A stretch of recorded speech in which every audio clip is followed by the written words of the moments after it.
Nothing happened? Hi! Hi! I'm Sylvie Rinaldi. I'm Karina Tipton. And this is Tailgate! It's raining still. It was raining last. It's always raining. Yeah.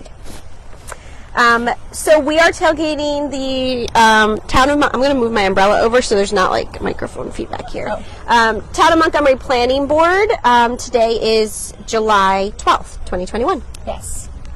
Yeah, it was a pretty long agenda, but I think it was handled efficiently. Yeah.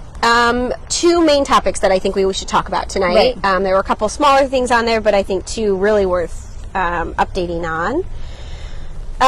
So the first one, which is one that we've talked about before, we call it Moravido Propane. It's a 30,000 gallon propane storage tank that is being proposed for Beaver Dam, right on the other side of the overpass on the opposite side of the Malley Farm area, headed towards Neelytown.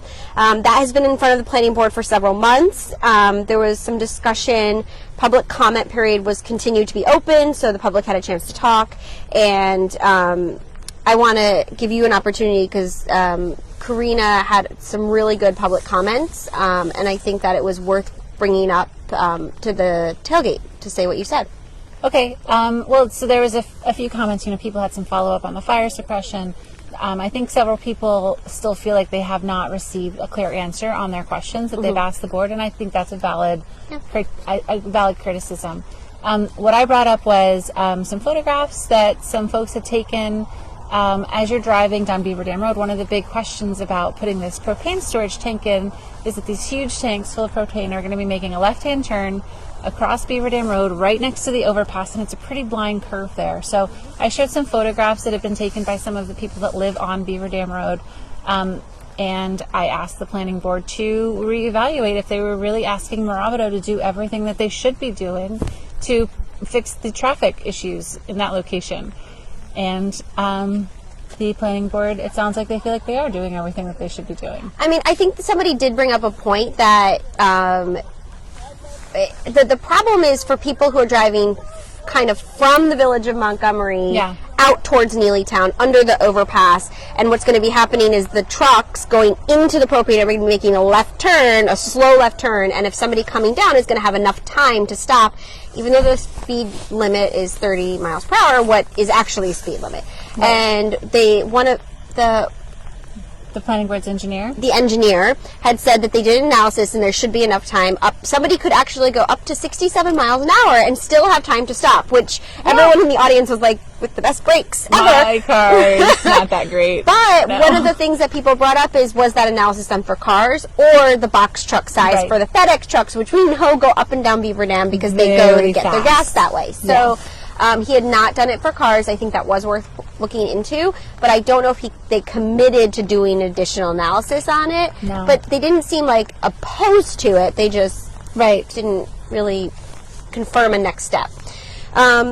In the end, the planning board did not vote yes or no on this. What they said is that they were going to close the public comment period.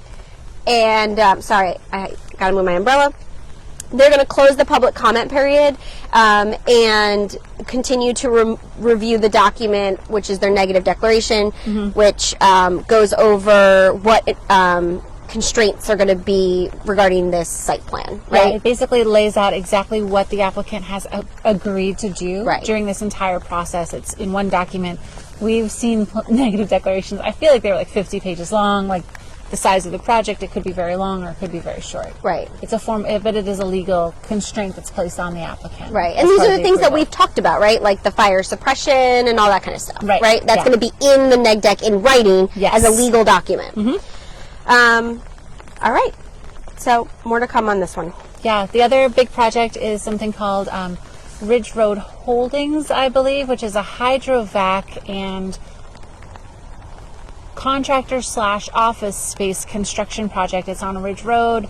It's as you're traveling from 17K south on Ridge Road, it's one lot away from Route 84. So it's at the end. You have to pass by like 1 mile of residences, and then you get to this little portion of Ridge Road, which is industrial zoned, and that's where they want to build.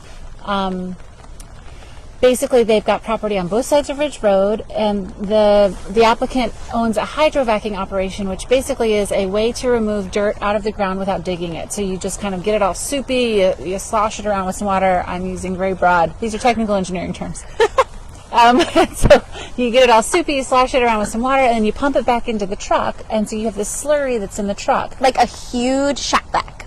Yeah, like a huge shop vac. Like you vacuum. Yeah. So instead of like I use my digger and I move my dirt, I vacuum my dirt. Exactly like that. Yeah, hydro, water, vacuum, vac. Right. Yeah. So what they're going to do is they're going to bring these trucks back to Montgomery, and their application is to have on one side of Ridge Road these like impoundment areas where they're going to be pumping the slurry out, allowing the slurry dirt water to evaporate, and then when the soil is dry, they're going to dig it up, put it into a dump truck, cross Ridge Road, and use it to create a flat filled area to build a building on. They have 4 buildings that are included in this application. Oh. So 2 are on one side of Ridge Road, 2 are on the other side.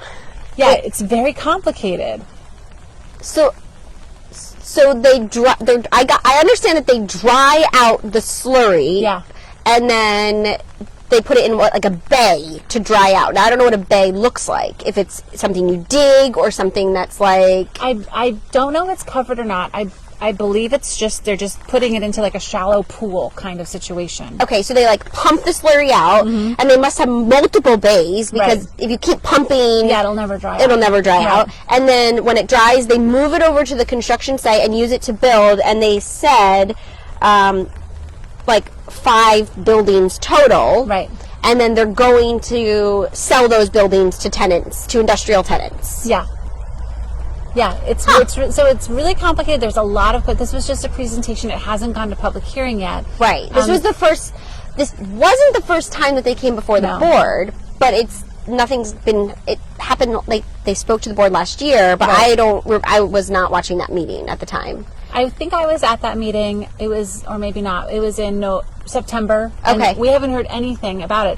But since they presented to the board originally, there's been a lot of work done. Like they've done a traffic study. They've done, a lot of applications to the DEC, one for discharge to groundwater permit because water is going to be seeping out of the soil, the juicy slurry as it's drying up into the ground, which is like a discharge to groundwater situation. Right. They're doing something called a beneficial use determination, which basically says, we have this stuff that's considered solid waste, but we're going to use it for good, beneficial use. Right. Will you determine that it's no longer solid waste? Because then it's not held to the same legal requirements as like a solid waste stream would It's be. recycling. It's the recycling. Dirt, right? It's a way of recycling. It's a way of recycling the dirt. So the question that comes up is that the hydrovacking is going to be done for utility projects. So like where Con Ed's putting in some underground lines or whatever, this company will come, they'll dig the pipelines with this hydrovacking technology, and we're not really sure where the dirt is going to be coming from. We're not sure like what contaminated sites it could be next to.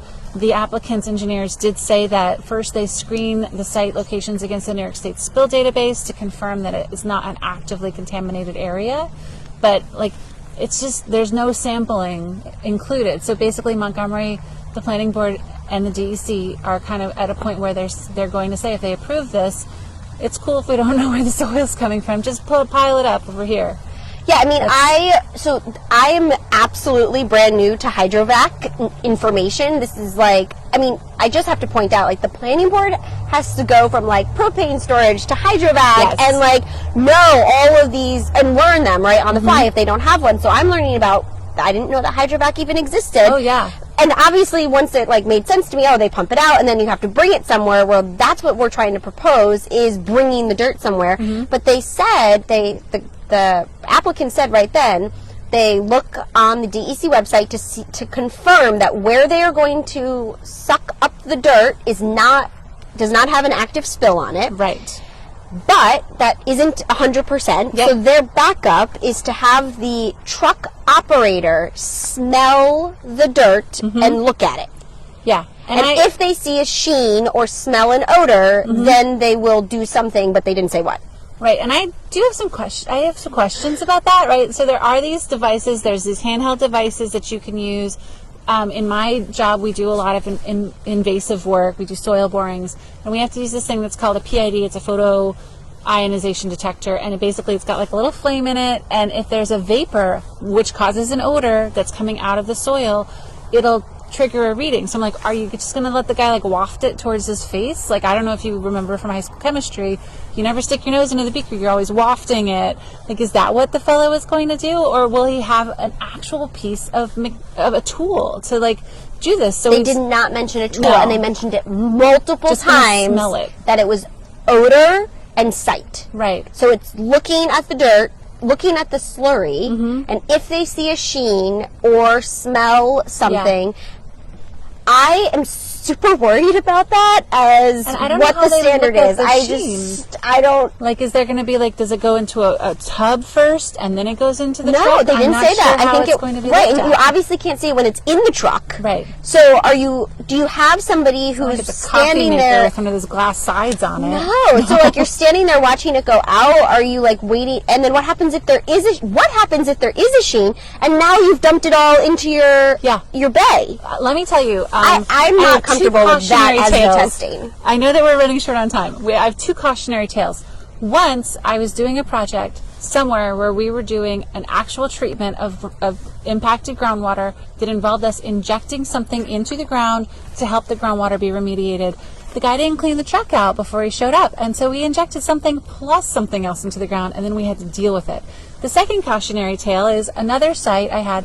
We were putting down fill material. Well, kind of similar to this.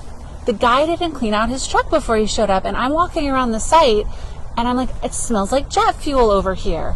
Like, we have to stop work and figure out where this smell is coming from. So all I'm saying, I'm not saying that the applicant is not going to clean out their truck. I'm just saying there are a lot of things that can go wrong Right. when you're moving things around. Like, that's all. And I understand that the DEC, so the DEC is reviewing the beneficial use determination.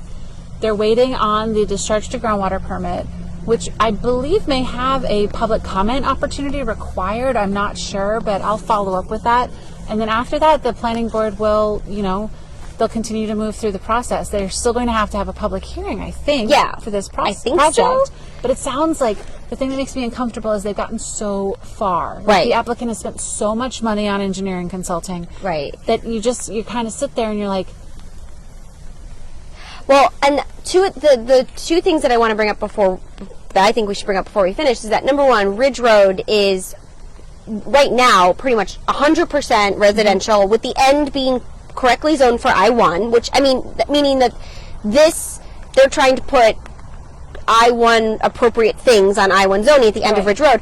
But one thing that they brought up in the meeting is that the slurry, when the planning board went to the DEC to ask about hydrovac, because that's where they should have gone, right, when they had questions, they said that the slurry is considered a combination of fill and construction waste, and that I-1 is not appropriately zoned for construction waste. Right. So it may be just a moot point, but the applicant was saying that if that construction waste is considered beneficial use, meaning they kind of recycle it, then maybe it's like an exemption to this process. It's a lot of gray area here. And the other thing that I wanted to point out is that there was a letter read from a member of the public, and that just brought up that this particular applicant had attempted to do the hydrovac in the town of Newburgh off 300 and did not properly get the permits to do it, and had been in litigation with the town of Newburgh for a long time because they were improperly dumping slurry into locations in Newburgh, and now they are applying for permits in Montgomery. And one of the points that I think is really important is, like, when we are working with these applicants for any project, we really should be just in touch with our neighbors to find out what happened. It's not like they're doing these things across the country. Literally, it was down the road. Right. And now they're applying to the Montgomery Planning Board. And I think that's really important that Montgomery just take a look at what happened in Newburgh, because we don't want to be, caught in a situation where making the same mistake that another town made, or not asking questions that another town addressed, right? Yeah, the work has absolutely. already been done. So Right. more to come on that one. There's one other thing, and people that know me will know I'm very tender about the Tinbrook. The site is bound by the Tinbrook, and it's right where the Tinbrook comes out of Stewart. Right. So, like, the headwaters of the Tinbrook are in Stewart. Yep. And then it passes through Montgomery, past a million industrial sites. Yeah. Around the Hoarn, through the village of Walden, and then it discharges to the Wallkill River. Yeah, and they mentioned that the Tinbrook was the east side of the east property. boundary. And the other thing is, Cherie on the planning board had a really good question. She was reading off their application that I believe what they submitted to the DEC, right? Well, that was the environmental, the EAF, the long form. Okay. Yeah. So she was reading off this application that they submitted, and one of the questions was, is this site within 5 miles of a state park? And they had submitted no. But the property is 0.8 miles from Stewart Yeah. Forest, Stewart State Forest, Right. which is a state park. It's like less than a mile. It's the driveway of the state Yeah. forest. Like, that's the road that leads in.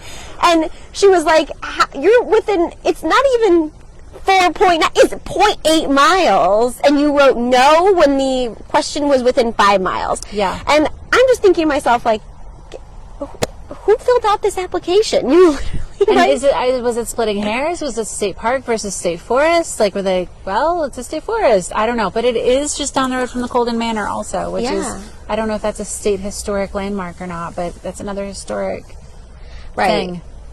Yeah. Yeah. So I didn't love that they brought that up. I mean, that they didn't fill out their application supposedly correctly, although I wonder state forest versus state park, but it shouldn't matter. It should not matter. It shouldn't matter. All right, where can I find more of you this week? This week I will be on the internet at karinaformontgomery.com. Also the same handle on Instagram and Facebook. And I'll also be at the farmer's market tomorrow buying my lunch after 1 o'clock. How about you? Where can I find you? I am on social media and the internet. I am at rinaldiformontgomery.com, and that is my handle for Instagram and Facebook. I will also be getting lunch at the farmer's market tomorrow.